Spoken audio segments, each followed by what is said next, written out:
오늘 비디오에서는 아드리안 뉴이가 새로운 에스턴 마틴 AMR26을 어떻게 설명했는지에 대해 이야기해야 합니다. 왜냐하면 호주 멜버른에서 열리는 첫 번째 시즌 경기에 완전히 다른 버전이 등장할 것이기 때문입니다. 또한 새로운 770mio 규정으로 설정된 최소 중량 한계에 이미 가까워진 메르세데스에 대해서도 이야기해야 합니다. 페라리의 새로운 파트너십, 브렘보와의 재계약과 페라리 엔진 및 해밀턴 자신에 관한 다른 파트너십에 대해서도 이야기해야 합니다. 그럼 바로 비디오를 시작하겠습니다. 에스턴 마틴 AMR26이 드디어 트랙에서 모습을 드러냈을 때 아드리안 뉴이는 그가 좀처럼 하지 않는 일을 하기로 결정했습니다. 이 차가 어떻게 탄생했는지, 그리고 에스턴 마틴이 왜 늦어졌는지, 압박 속에서 내린 선택과 이 프로젝트가 실제로 미래에 대한 도전이라는 점에 대해 필터 없이 직접 이야기하는 것입니다. 뉴이는 완전히 새로운 규정이라는 핵심 개념에서 출발합니다. 아무도 정말로 올바른 길이 무엇인지 알지 못한다. 그도 마찬가지다. 출발점은 해결책을 복사하거나 극단적인 개념을 쫓는 것이 아니라 규정을 분석하고 어떤 종류의 흐름 필드를 얻고자 했는지를 이해하는 것이라고 설명한다. 거기서부터 그는 자신이 전체론적이라고 정의하는 접근 방식으로 차량에 기하학이 탄생했다. 하지만 그는 분명히 말한다. 규칙이 모든 것을 바꿀 때는 확실한 것이 없다. 그리고 여기서 무거운 문장이 나온다. 나조차도 올바른 철학에 대해 확신하지 않는다. 이는 약점이 아니라 현실주의다. 시간은 압축되어 있었다. 프로젝트는 어쨌든 시작해야 했고 어느 시점에서 방향을 선택하고 끝까지 가야 했다. 그것이 올바른 방향이었는지는 오직 트랙만이 말해줄 것이다. 그 후에 스톤 마틴 AMR26이 공격적인 차인지 묻자 그는 거의 미소를 짓는다. 그는 자신의 차량을 공격적이라고 생각해 본 적이 없다고 말한다. 그는 기술적 관점에서 올바르다고 생각하는 것을 계속 추진한다. 물론 NW는 이 에스턴 마틴이 이전에 본 적 없는 솔루션을 가지고 있다고 인정합니다. 그리고 바로 이 때문에 공격적으로 보일 수 있습니다. 그러나 공격적일 수도 있지만 어떻게 바라보느냐에 따라 다릅니다. 하지만 핵심 포인트는 다른 것입니다. 발전 가능성입니다. 누이는 피해야 할 실수는 사용기간 내에 이미 완벽한 차량을 만드는 것이지만 성장 여지가 없다는 것을 설명합니다. 에스턴 마틴은 반대 방향을 추구했습니다. 기본에 집중하면서 날개, 차체 및 수정 가능한 부품이 시즌 동안 상당히 발전할 수 있다는 것을 알고 있었습니다. 그래서 저는 매우 분명한 메시지를 전합니다. 바르셀로나에서 본 에스턴 마틴 AMR26은 멜버른에서 경주할 에스턴 마틴이 아닙니다. 멜버른의 차량도 시즌이 끝날 때 볼 차량과 같지 않을 것입니다. 차량은 많이 변할 것이며 그것이 맞습니다. 열린 사고방식이 필요합니다. 누이가 매우 잘 알고 있는 주제가 있습니다. 바로 운전 가능성입니다. 2022년의 효과적 바닥 생성 세대는 2025년까지 이어졌습니다. 해석하기 어려운 것으로 드러났다. 아스턴 마틴은 다른 팀들보다 더 많은 고통을 겪었다. 이제 목표는 다르다. 랜스 스트롤과 페르난도 알론소가 일관되게 잠재력을 끌어낼 수 있는 자동차를 만드는 것. 예측할 수 없는 행동과 싸우지 않고. 그리고 아스턴 마틴이 겪은 큰 배경, 즉 지연에 도달한다. 새로운 풍동, 코어 위브 풍동은 실제로 2025년 4월에야 가동되기 시작했다. 누이는 3월에 도착했고 캠퍼스는 아직 개발 중이며 결과적으로 아스턴 마틴은 경쟁자들보다 4개월 늦게 2026년 모델을 풍동에서 테스트하기 시작했다. 다른 팀들은 공기역학 블록이 끝난 직후에 이미 모델을 준비했지만 아스턴 마틴은 모든 연구 및 설계 주기를 압축해야 했다. 자동차는 거의 마지막 순간에 완성되었고 그래서 바르셀로나의 쉐이크다운에 참석하는 것이 시간과의 싸움이었다. 목요일에 에스턴 마틴이 드디어 트랙에 나섰을 때 도착하고 종료되었습니다. 그럼에도 불구하고 누이는 새로운 풍동이 엄청난 도약을 나타낸다고 확신하고 있습니다. 공기 흐름을 시각화하기 위한 PIV와 콜 위브가 제공하는 계산 능력의 조합입니다. 따라서 이는 이전에 볼 수 없었던 수준의 분석을 가능하게 할 것이며 목표는 풍동과 CFD 및 실제 데이터를 더욱 정밀하게 연결하는 것입니다. 요약하자면 에스턴 마틴 AMR26은 이상적인 조건에서 태어난 프로젝트가 아닙니다. 지연, 강제된 선택, 매우 위험한 기술적 배팅의 결과물입니다. 그러나 바로 그 때문에 성장할 수 있도록 설계되었습니다. 그리고 방향이 올바르다면 우리는 시간과 트랙에서만 그 사실을 알게 될 것입니다. 그래서 에이드리안 누이 자신도 그의 차량이 극단적인지 알지 못한다고 말하며 그는 규제 주기의 시작에서 자신의 차량을 극단적이라고 생각하지 않습니다. 레드불에서 했던 것처럼, 맥라렌에서 했던 것처럼, 윌리엄스에서도 했던 것처럼 그는 새로운 기술 주기에 일관된 차량을 개발합니다. 그것이 그의 목표이며 새로운 기술 주기에 최대한 적응할 수 있는 차량을 개발하려고 합니다. 그리고 높은 개발 여지를 가진, 즉 큰 잠재력을 가진 차량을 만드는 것입니다. 이것이 바로 이 아스턴 마틴 AMR26에서 일어나는 일입니다. 외부에서 보기에는 극단적으로 보일 수 있지만 30년 동안 자동차를 개발해온 그에게는 새로운 규정에 일관된 자동차입니다. 그들은 다양한 공기역학적 솔루션을 실험했지만 다른 경쟁자들에 비해 차량 개발이 늦어졌습니다. 사실 풍동은 4월에야 준비되었고 그 이후로 차체 개발을 시작했습니다. 그리고 다양한 공기역학적 솔루션과 파워 유닛과의 통합도 진행했습니다. 이것이 불행히도 아스트론 마틴을 지연시킨 핵심 포인트였습니다. 아스트론 마틴은 바르셀로나에서 목요일에만 트랙에 데뷔했으며 바르셀로나 테스트의 시작이 아닌 월요일부터 시작되었습니다. 그러나 이 차는 안드레아 누이를 설득시키며 멜버른, 호주에서 열리는 첫 번째 경주에서는 완전히 다른 차가 될 것이라고 말합니다. 시즌이 끝날 때쯤에는 완전히 다른 차가 될 것입니다. 개발 여지가 많고 이것이 그를 확신시킵니다. 실제로 아스트론 마틴 MR26은 누이가 레드불에서 이미 탐구하기 시작한 개념을 극대화하지만 여기서는 한 번도 보지 못한 수준으로 끌어올립니다. 첫 번째 단서는 후방 서스펜션에서 왔습니다. 팔이 올라가고 연결되고 날개 기둥에 고정된 모든 것이 디퓨저로의 흐름을 방출하기 위해 설계되었습니다. 그것은 단지 시작에 불과했습니다. 진정한 혁명은 또 다른 것입니다. 아스트론 마틴 MR26에서는 더 이상 전통적인 삼각형 서스펜션이 존재하지 않을 것입니다. 앞과 뒤, 위와 아래에서 누이는 멀티링크 구조를 채택했을 것입니다. 기계적 복잡성을 증가시키면서도 엄청난 공기역학적 자유를 얻고 있습니다. 팔은 피렐리 타이어가 제대로 작동하는 데 필요한 운동학을 손상시키지 않으면서 흐름을 안내하는 진정한 도구가 됩니다. 이는 극단적인 선택으로 복사하기 어렵고 내부적으로 관리하기도 어렵습니다. 그리고 여기서 끝이 아닙니다. 펜에 대한 또 다른 핵심 포인트가 있습니다. 좁고 파여 있으며 경사진 형태입니다. 냉각 요구사항과 양립할 수 없을 것 같은 공격적인 언더컷이지만 접근 방식을 완전히 바꾸지 않는 한 그렇습니다. 그리고 여기서 곡선형 3D 라디에이터의 가설이 등장합니다. 스미 6번 규정은 방사형 질량의 설계를 자유롭게 합니다. 이미 레드불 RB19에서 3차원 솔루션을 실험했던 에이드리안 뉴웨이는 이 개념을 극한으로 밀어붙이려는 것 같습니다. 라디에이터는 더 이상 평면이 아닌 사용 가능한 공간에 맞게 형성됩니다.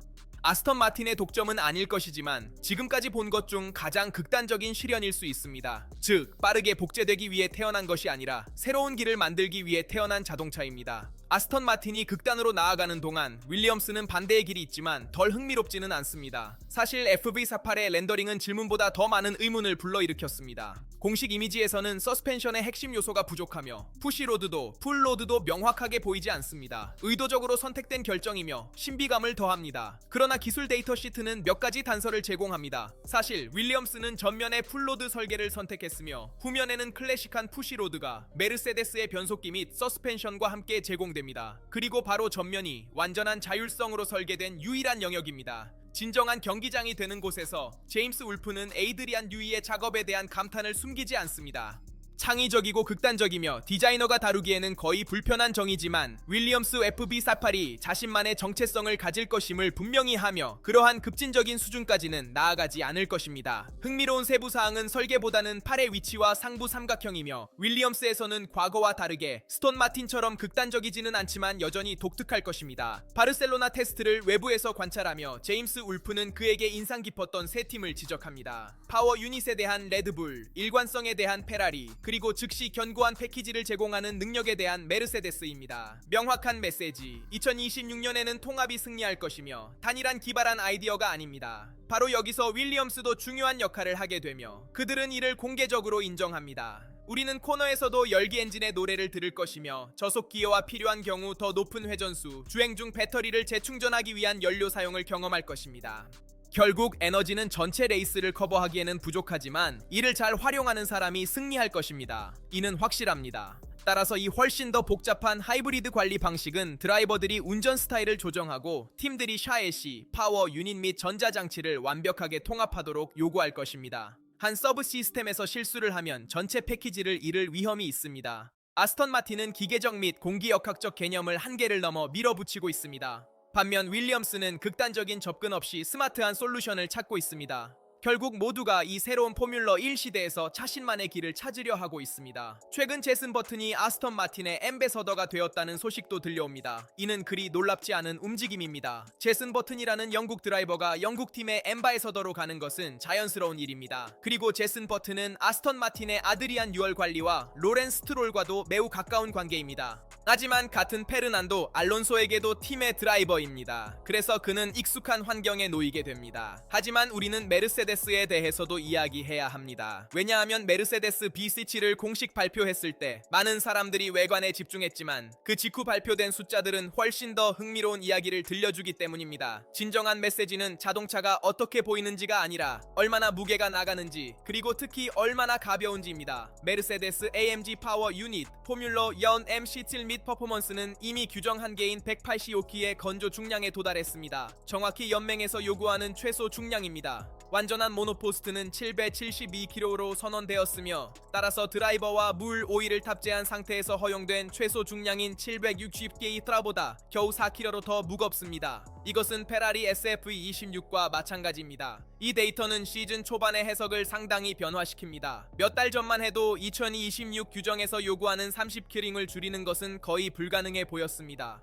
대신 두 개의 상위팀이 이미 첫 테스트에 도착하여 사실상 짐을 지고 경기를 할 준비가 되어 있습니다. 브래클리의 계획에는 매우 명확한 목표가 있습니다. 멜버른 전에 최소 중량 이하로 내려가서 텅스텐 짐을 장착하고 이를 균형 조정 도구로 사용하여 단순히 더 가벼운 차가 아니라 내부 요구에 따라 더 관리 가능하고 적응 가능하며 정교하게 조정할 수 있는 차를 만드는 것입니다. 그리고 여기서 패독에서 논의되고 있는 또 다른 측면이 등장합니다. 상대방을 걱정하게 만드는 것은 차대뿐만 아니라 파워 유닛입니다. 우리가 언급했듯이 메르세데스는 압축비와 관련된 비범한 이점을 활용할 수 있습니다. 공식적으로 16대 1의 압축비를 가지고 있지만 뜨거운 상태에서는 18대 1까지 상승할 수 있으며 예상되는 이득은 약 10마력입니다. 모든 것이 극도로 평준화된 시대에 이것은 작은 세부사항이 아닙니다. 크기를 가늠하기 위해 10kg은 약 3초의 랩타임에 해당합니다. 바르셀로나에서는 최소 중량에 도달한 신뢰할 수 있는 자동차가 균형을 맞출 여지가 있는 경우 자동으로 매우 진지한 후보가 된다는 것을 잘 이해해야 합니다. 그럼에도 불구하고 토토 울프의 말을 듣고 있으면 그의 어조는 결코 승리의 기쁨이 아닙니다. 바르셀로나의 쉐이크다운 이후 메르세데스는 3일 동안 500바퀴를 무사히 돌며 누구보다 많은 주행을 했지만 토토 울프는 즉시 열정을 억누르며 그들이 베르스타펜, 즉 레드불, 맥라렌, 페라리가 실제로 압박을 가하는 모습을 보지 않는 한 계층을 정하는 것은 불가능하다고 분명히 말했습니다. 2022년을 언급하며 그는 명확하게 말합니다. 당시 시뮬레이션에서는 메르세데스가 모든 팀 앞에 있다고 했고 우리는 결과가 어떻게 되었는지 알고 있습니다. 이번에는 토토 울프가 신중함을 유지하는 것을 선호합니다. 신뢰성은 물론 견고함도 있지만 진정한 성능은 모두가 카드를 공개할 때만 판단할 수 있습니다. 2026년 차량에 대한 그의 언급도 흥미롭습니다. 그는 드디어 다시 진정한 포뮬러 1처럼 보인다고 말합니다. 너무 크지 않고 너무 작지 않으며 고래는 없고 무엇보다도 그의 말에 따르면 이 규정은 더 많은 추월을 촉진할 수 있으며 예상치 못한 지역에서도 가능하다. 이 겉보기의 평온 뒤에는 제임스 앨리슨이 설명한 명확한 철학이 있다. 앨리슨은 BBC7이 명확한 아이디어로 태어났다고 이야기한다. 결코 혁신을 멈추지 말라는 것이다. 2026 프로젝트는 단순한 진화가 아니라 차량의 거의 모든 영역, 샤에시, 공기역학, 타이어, 연료 및 파워 유닛의 완전한 제작성이다. 앨리슨에 따르면 이러한 변화는 스트레스를 주지만 포뮬러 1의 본질을 나타낸다. 모든 확신을 흔들고 팀들이 다르게 생각하도록 강요하며 다른 이들을 앞서가는 이들에게 보상을 준다. 바로 여기서 메르세데스는 다시 학교를 만들고 싶어한다. 메시지는 분명하다. 바르셀로나에서 본 메르세데스 B17은 도착점이 아니라 출발점이다. 신뢰성은 이미 견고하고 무게는 거의 이상적이며 파워 유닛은 경쟁력이 있다. 이제 얼마나 발전할 여지가 있는지 이해하는 것이 중요하며 이번에는 메르세데스가 유망한 시작을 지배적인 시즌으로 바꿀 수 있을지 궁금합니다. 왜냐하면 한 가지는 확실하기 때문입니다. 메르세데스가 이미 최소 중량으로 출발할 때 다른 팀들에게는 결코 좋은 신호가 아닙니다. 실제로 토토 울프는 어제 있었던 메르세데스 V6 발표에서 매우 자신감 있게 이야기했으며 모든 경쟁자들에게 메르세데스의 압축 비율에 대해 입을 다물라고 말했습니다. 메르세데스는 연맹과 여러 차례 논의했으며 벤술라이엠과도 대화가 있었고 그들의 기준에 따르면 압축 비율은 합법적입니다. 그들은 여러 번 대화했으며 규정을 수정할 계획은 없다고 합니다. 그래서 토토울프는 경쟁자들이 메르세데스를 너무 주시하기보다는 자신에게 집중해야 한다고 말합니다. 물론 진실은 항상 중간에 있으며 토토울프도 경쟁자들도 모든 것이 불법이라고 주장할 이유는 없습니다. 물론 규정은 있을 것입니다. 연맹에서 존중받을 것이며 우리는 또한 설명을 기대하고 있습니다. 연맹 자체에서 발행되는 보고서도 필요합니다. 이 보고서는 메르세데스 엔진이 완전히 규정에 부합함을 확인해야 합니다. 사실 토토울프조차도 기대에 미치지 못했습니다. 예상했던 대로 메르세데스는 항상 이렇게 행동합니다. 스스로를 과소평가하려고 하며 많은 기대를 재창출하지 않기 위해 노력합니다. 그래서 상대팀들도 메르세데스를 그렇게 유리하게 보지 않게 되어 조금 덜 압박을 느끼게 됩니다. 하지만 메르세데스는 여전히 가장 많은 주행 거리를 기록한 팀이며 현재 가장 신뢰할 수 있는 엔진을 보유한 팀입니다. 페라리도 가까이 따라오고 있으며 페라리도 많은 주행 거리를 기록하고 있습니다. 페라리의 파워 유닛은 신뢰할 수 있으며 페라리도 최소 중량에 가까워지고 있습니다. 메르세데스는 최소 중량 이하로 내려가려는 의도를 가지고 있으며 이후에는 균형을 최적화하기 위해 추가 중량을 장착할 계획입니다. 페라리와 메르세데스가 현재 치열한 경쟁을 벌이고 있는 것은 사실이지만 어떤 팀이 다른 팀보다 유리한지는 아직 이르다. 바레인 테스트를 통해 실제 트랙에서의 성능을 확인해야 한다. 트랙에서는 새로운 기술 주기가 시작되면서 첫 번째 차량들이 보이기 시작하고 있지만 마르넬로에서는 훨씬 더 깊은 계획을 세우고 있다. 2026년은 단순한 규정 변경이 아니라 산업적 리셋이다. 페라리는 주목받지 않는 곳에서 자신의 프로젝트의 핵심 기둥을 강화하고 있다. 첫 번째 신호는 엔진에서 온다. 페라리는 가렛 모션과의 기술 파트너십 갱신을 공식화했으며 가렛 모션은 역사적인 터보차저 공급업체이다. 이번 계약은 현재를 바라보는 것이 아니라 포뮬러 1의 미래를 직접 겨냥하고 있다. 가렛은 2026년 규정 주기에서도 페라리의 파워 유닛을 위한 차세대 터보를 계속 개발할 것이다. 하이브리드가 변화하는 상황 속에서 전기화는 더욱 중심적인 역할을 하게 됩니다. 이는 세부 사항이 아니며 터보는 전체 아키텍처에서 가장 섬세하고 결정적인 요소 중 하나로 남아 있습니다. 특히 내연기관과 전기 부분 간의 새로운 전력 분배와 함께 말이죠. 페라리와 가렛의 협력은 오늘 시작된 것이 아닙니다. 2014년 하이브리드 터보 시대의 시작과 함께 시작되었으며 세월이 흐르면서 점점 더 통합된 관계로 발전해 왔습니다. 에너지 효율성, 에너지 회수, 즉각적인 반응, 이것들이 마라넬로의 파워 유닛이 구축된 기둥들입니다. 그리고 거의 모든 것을 다시 쓰는 규정을 앞두고 페라리는 강제적인 혁명이 아닌 연속성을 선택합니다. 우연이 아니라 프레데릭 바세르는 가렛을 신뢰할 수 있는 파트너로 언급합니다. 2026년에는 절대적인 정밀성이 요구되며 처음 몇 킬로미터부터 이미 완벽하게 통합된 공급업체에 의존하는 것은 보수적인 선택이 아닌 전략적인 선택입니다. 하지만 엔진은 전체 그림의 일부일 뿐입니다. 며칠 후 또 다른 공식 발표가 있습니다. 페라리는 브렘보와의 기술 파트너십을 갱신하고 확대합니다. 포뮬러 1뿐만 아니라 WEC에서도 현재뿐만 아니라 미래에도 말입니다. 50년 넘게 지속된 협력에 대해 이야기하고 있습니다. 모터스포츠에서 가장 오랜 협력 중 하나입니다. 2026년 브렘보는 포뮬러 1에서 카발리노의 기술 파트너로 계속 활동하며 하이퍼카 프로젝트도 월드 엔듀런스 챔피언십에서 함께할 것입니다. 페라리 499P는 이미 페라리가 톱 클래스에서의 성공적인 복귀의 상징이 되었습니다. 브레이크, 열관리, 재료, 모노포스트가 더 가벼워지고 더 좁아지며 완전히 다른 역학을 가지게 되는 시대에서 브레이크 시스템은 더욱 중심적인 역할을 하게 됩니다. 여기서도 페라리는 명확한 길을 선택합니다. 외부 베팅은 없으며 마라넬로의 극단적인 요구를 이미 알고 있는 역사적인 파트너만을 선택합니다. 이 모자이크 안에는 2026년부터 마그네슘 휠을 위한 BBS 일본과의 계약도 포함되어 있습니다. 또 다른 기술적 요소입니다. 또 다른 요소가 같은 철학을 이야기합니다. 표준화된 솔루션에 의존하지 않고 맞춤형 패키지를 구축합니다.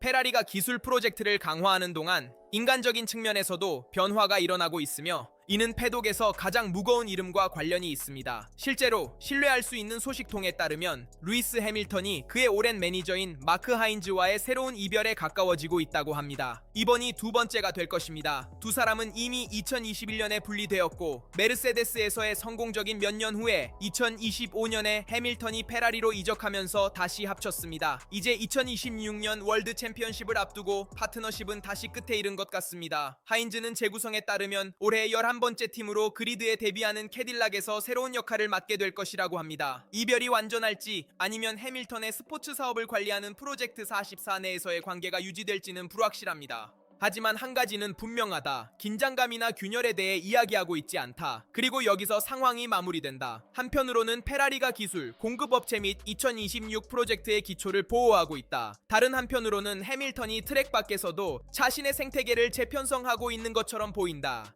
메시지는 전체적으로 보면 매우 명확하다. 2026년은 단순한 자동차 변경이 아니다. 구조, 균형 및 관점의 변화이다. 그리고 이를 진정으로 준비하고 있는 사람은 지금 조명에서 멀리 떨어져서 하고 있다. 따라서 규정 변경의 시점에 페라리는 역사적인 파트너를 보호하고 있다. 브렘보, 가렐모션을 생각해본다. 이는 그들이 지금까지 개발한 것에 연속성을 부여하고 싶어 하기 때문에 매우 중요하다. 그들은 팀의 내부 메커니즘을 잘 알고 있다. 반대로 해밀턴은 혁명을 추구하고 있다. 그는 지금까지 의존해온 역사적인 인물들과의 단절을 원하고 있다. 그 잃어버린 평온을 되찾기 위해서입니다. 그리고 새로운 트랙 엔지니어와 함께 다시 찾고 싶어하는 분들을 위해 곧 도착하여 공개될 것입니다. 여기 채널에서 말씀드리겠습니다. 이 말을 전하면서 영상이 마음에 드셨다면 좋아요를 눌러주시고 구독과 알림 설정도 해주세요. 영상에서 다룬 모든 주제에 대해 여러분의 생각을 댓글로 남겨주세요. 뉴이의 말에 따르면 그렇게 극단적이지 않은 스톤 마틴부터 최소 중량에 가까운 메르세데스와 페라리까지,